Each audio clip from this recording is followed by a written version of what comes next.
Sur le front du commerce à Douai, la lutte fait rage depuis quelques semaines. D'un côté, le parti des commerçants de proximité, leurs conseils, leurs services et la qualité de leurs produits. De l'autre, le RGS, le parti du rassemblement des grandes surfaces. Ces mastodontes de la surconsommation, ces lieux où disparaissent chaque jour un peu plus contact humain et énergie positive. Ces surfaces démesurées mettant à l'honneur des produits dont l'origine de fabrication cache parfois les réalités les plus sombres de notre époque. Ces ramassis de sourire, conseil, écoute, produits de qualité, nous partons à la rencontre de ces commerçants douaisiens.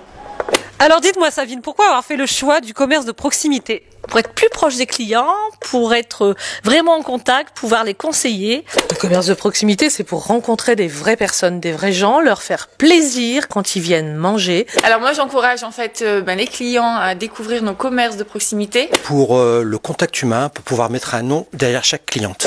Alors déjà Douai, c'est ma ville de cœur. On a plus de rapport avec nos clients et on a une meilleure approche. Ils doivent sortir avec un grand sourire et de s'être éclatés et d'avoir un vrai souvenir, une vraie expérience, d'avoir passé un bon moment ici.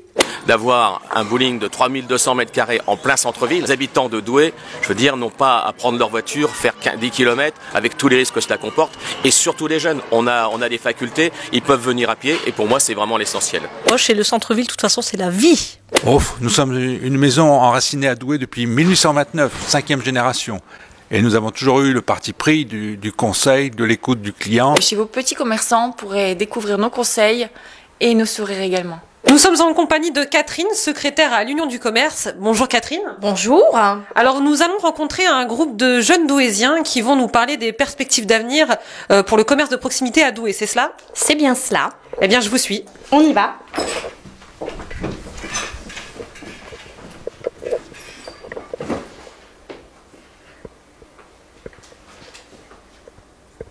J'assume pleinement la responsabilité d'être à la retraite. Et j'en tire les conclusions en me retirant. Et en laissant la place aux jeunes commerçants.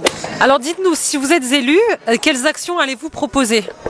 Alors je m'attendais à cette question. Si je suis élu, je m'engage à proposer les plus belles boules de la région. J'imposerai à tous les hommes d'acheter une tenue par semaine à leurs femmes. Si vous êtes élu, quelles actions allez-vous proposer ?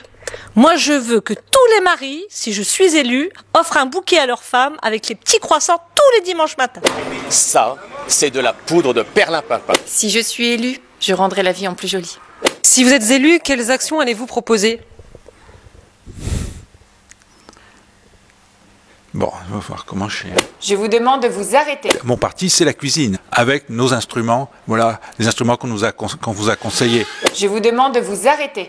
Je promets de faire un tour à tous les Douaisiens, de survoler la ville de Douai en hélicoptère avec notre ami hélicoptère. Alors, première action, je pense que là, faut interdire les frites qui sont pas des frites. Faut faire des vraies frites dans les restaurants. Les frites Mac machin, faut interdire ça. Faut faire des vraies frites, des pommes de terre qui poussent dans la terre, qu'on épluche avec ses mains, qu'on coupe avec le coupe-frites, qu'on cuit dans la graisse de bœuf. Des vraies frites, quoi. Je m'engage à ce que les Douaisiens ont un petit déjeuner, un gros petit déjeuner, tous les matins, avec des petits pains artisanaux, des viennoiseries. Si je suis élu, je m'engage à ce que tous les Douaisiens soient bien coiffés. Au revoir.